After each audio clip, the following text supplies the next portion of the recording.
नमस्कार दोस्तों, हमारे YouTube चैनल ज्ञान रंजन नोट्स में आप सभी लोगों का स्वागत है। आज हम पढ़ेंगे भारत की प्रमुख बहुउद्देशीय नदी घाटी परियोजना। इसके पहले हम भारत के प्रमुख नदी तथा भारत की प्रमुख नदियाँ, हिमालय, पर्वत, पठार, पहाड़ियों, इन सभी के बारे में पढ़ चुके हैं और हमने देखा कि कौन सी नदी कहाँ से उसका उद्गम होता है। इस प्रकार से जो ये हमारा नदी घाटी वाला चैप्टर था वो कंप्लीट हो गया। आज हम यहाँ पर बहुउद्देशीय नदी घाटी परियोजना देखेंगे कि किस आधार पर, यानी कि इसे बनाया गया था। तो अमेरिका की टेनिस नदी के आधार पर ही सबसे पहले अमेरिका ने ही टेनिस नदी पर नदी घाटी परियोजना की शुरुआत की। तो उसी के आधार पर उस समय भारत के जो प्रधानमंत्री थे पंडित जवाहरलाल नेहरू, उन्हीं के द्वारा इसकी शुरुआत करी गई भारत में। तो भारत में सबसे पहले दामोदर नदी घाटी परियोजना की शुरुआत हुई।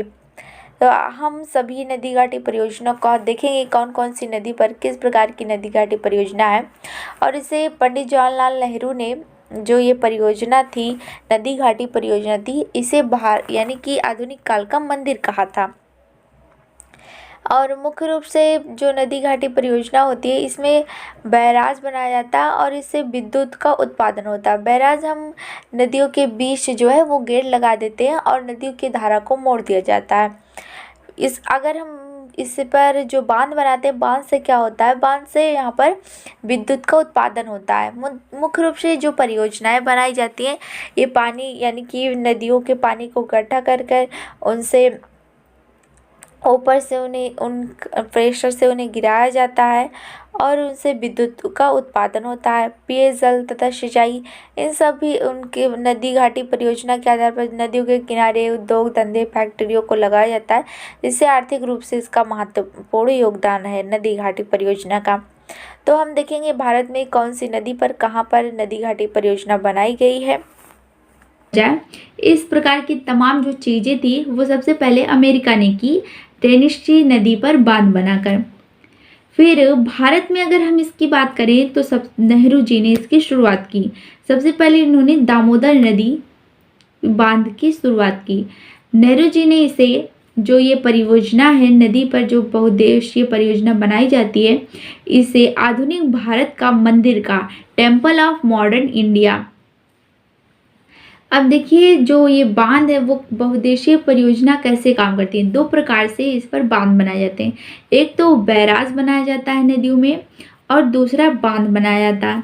बैराज बनाने के लिए क्या किया जाता है कि मान लो ये नदी है, इस धारा से प्रवाहित हो रही थी, तो नदियों के बीचों बीच में क्या होता है, नदियों के किनारे या बीचों बीच में एक गेट लगा दिया जाता है। गेट लगाकर क्या किया जाता है कि जो ये नदी है जो इस प्रकार से बह रही थी, इसकी धारा को क्या किया जाता है, वो टर्न कर दिया जाता है कि दूसरी ओर से इसे प्रवाहित कर दिया जाता है।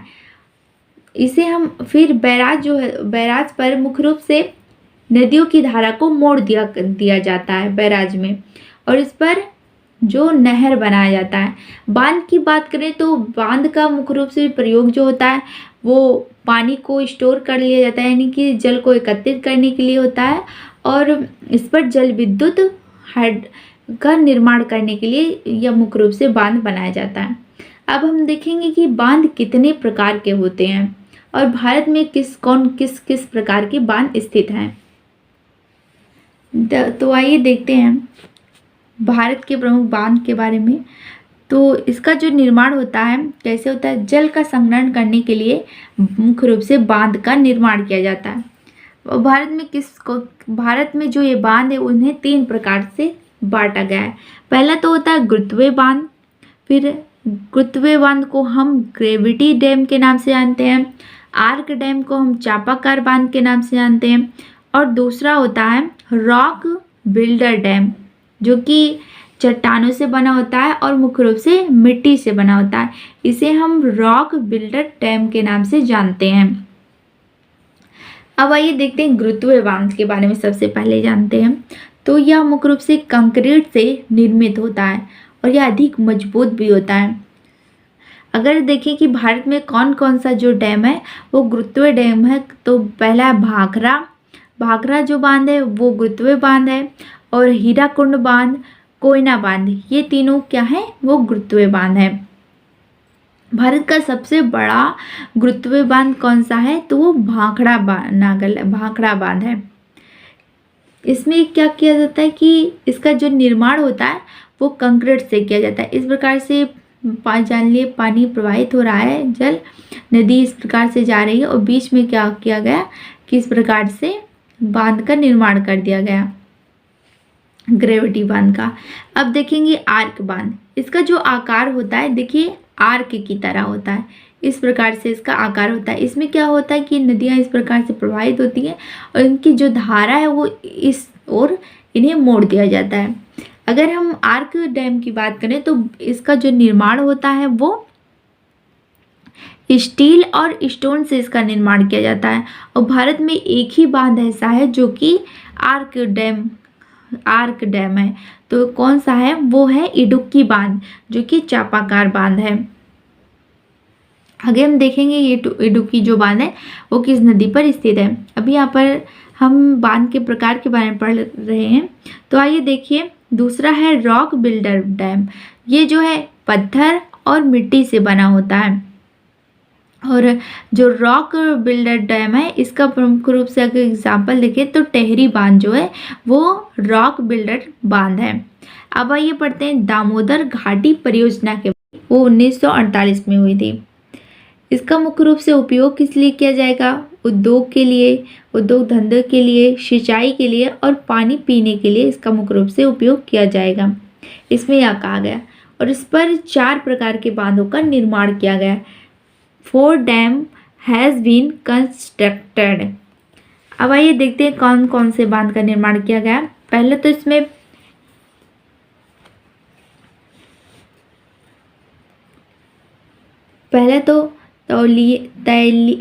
तिलेमा बांध का जो निर्माण किया गया ये बराक नदी पर किया गया और यह इस पर बनने वाला पहला बांध था। जो कहाँ बना, वो काडरमा में बनाया गया। दूसरा है कोनार बांध और तीसरा पंचेत बांध और चौथा इसमें दुर्गापुर बैराज का निर्माण किया गया। अब देखेंगे कि जो दामोदर नदी घाटी परियोजना थी इसका उपयोग कौन कौन से राज्य करते हैं, तो पश्चिम बंगाल, बिहार, झारखंड और छत्तीसगढ़ इन दामोदर नदी घाटी के पानी का प्रयोग करते हैं। अब आइए देखते हैं टेहरी बांध के बारे में। टेहरी बांध कहाँ स्थित है, तो यहाँ उत्तराखंड में स्थित है। उत्तराखंड में यह भिलांगना नदी और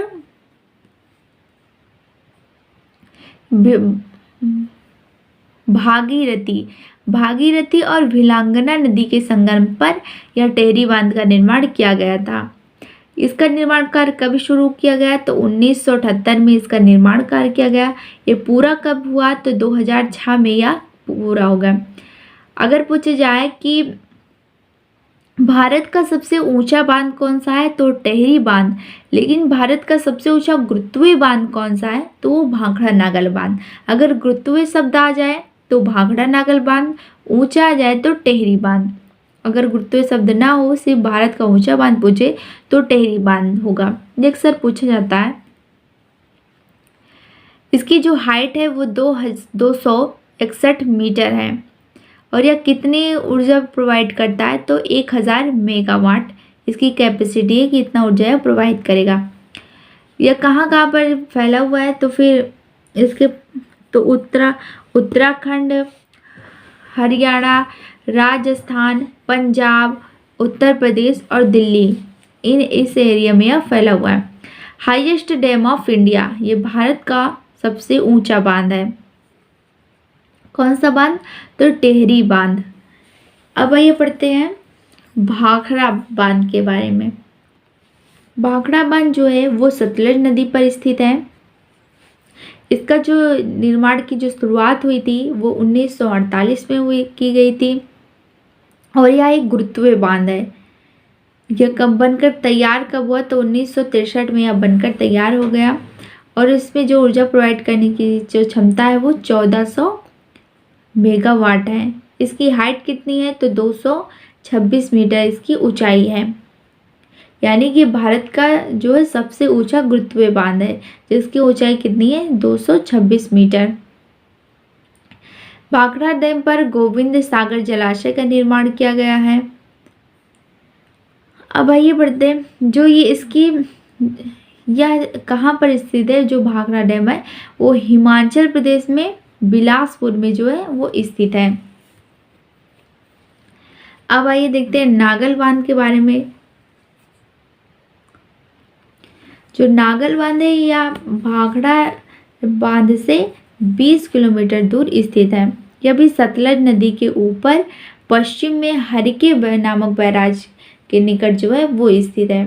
कौन स्थित है, तो नागल बांध। सतलज नदी पर भाखड़ा बांध का भी निर्माण किया गया है, और जो नागल बांध है उसका भी निर्माण कहाँ किया गया है, तो सतलज नदी पर किया गया है।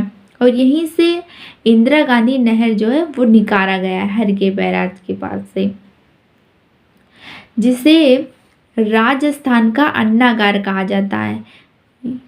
जो ये इंदिरा गांधी नहर निकाला गया, इससे राजस्थान के क्षेत्र को यानी राजस्थान के लोगों को अधिक फायदा हुआ है, जिसके कारण इसे जो इंदिरा गांधी नहर है इसे राजस्थान का अन्नागार कहा जाता है।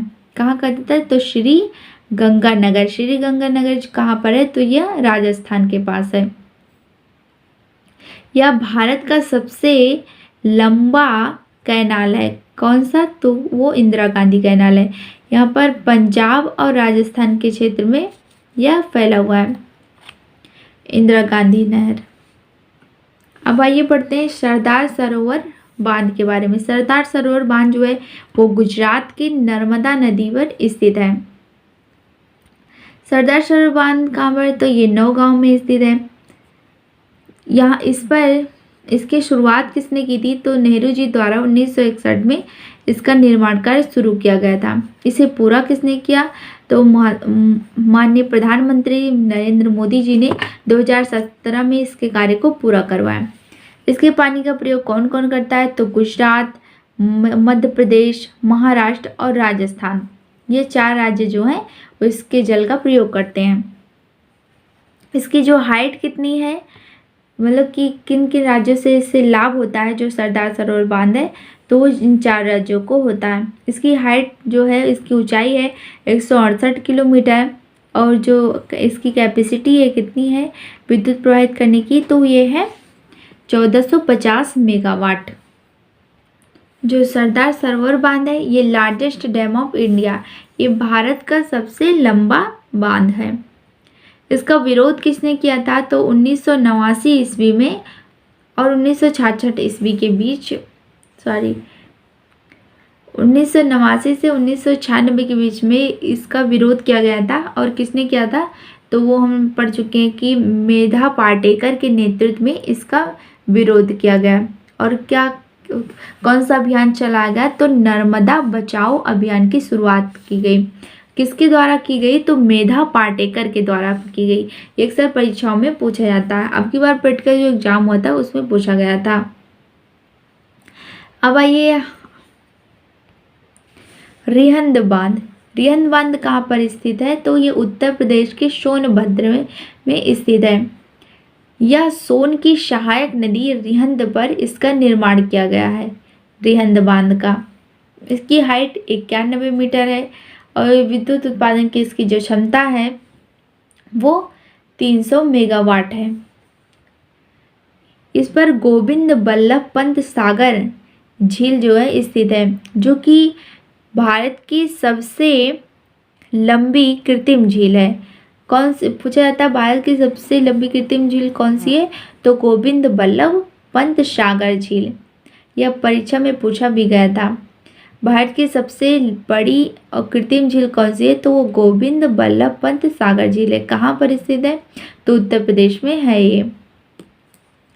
अब आइए पढ़ते हैं फरक्का बैराज के बारे में। फरक्का बैराज जो है वो गंगा नदी के तट पर, या पश्चिम बंगाल के मुर्शिदाबाद में है। क्या, फरक्का बैराज। इसका निर्माण कार्य कब किया गया, तो 1961 में इसकी शुरुआत की। और यह फरक्का बैराज से इसकी जो ऊंचाई है वो कितनी है, तो 42 नहीं, फरक्का बैराज में क्या किया गया कि 42 किलोमीटर लंबी एक नहर का निर्माण किया गया। इसमें गंगा और हुगली नदी को किया गया कि इसके पानी को रोकने के लिए, क्योंकि इसमें पानी की मात्रा अधिक थी, तो 109 इसमें क्या किया गया, 109 गेट लगाए गए और 108 गेटों में तो पानी भरा था, पानी भर दिया गया, लेकिन जो 109वां गेट था उसे मालदा की ओर खोल दिया गया। तो इस प्रकार से कोलकाता में जो है वो इससे फ़ायदा हुआ और यहाँ पर नाव जो थी वो रुकने के लिए, मतलब कि चलने के लिए सही हुई और यहाँ पर प्रमुख रूप से उद्योग धंधे जो थे वो अधिक रूप से विकसित हुए। तो इस प्रकार से जो फरक्का बैराज है वो पश्चिम बंगाल के लिए आर्थिक रूप से अधिक महत्वपूर्ण है। इसमें मुख्य रूप से गंगा नदी का जो पानी है वो स्थित है। सबसे ज़्यादा हुगली नदी में जो है इसका निर्माण किया गया। क्या किया गया इसमें कि 109 इस पर गेट लगा दिया गया। बैराज में क्या किया जाता है कि नदियों के बीचों बीच में जो है वो गेट लगा दिया जाता है और नदियों के पानी को क्या किया जाता है, मोड़ दिया जाता है। तो जो ये फरक्का बैराज में यही हुआ कि 108 जो गेट था उसमें तो पानी भर दिया गया और 109वां जो गेट था वो खोल दिया गया। किस तरफ खोला गया, तो पश्चिम बंगाल में मालदा की ओर से खोल दिया गया। इस प्रकार हम जो है वो भारत की प्रमुख बहुउद्देशीय नदी घाटी परियोजना के बारे में पढ़ चुके हैं। अगले वीडियो में हम जो और नदी घाटी परियोजना बची हैं उनके बारे में पढ़ेंगे।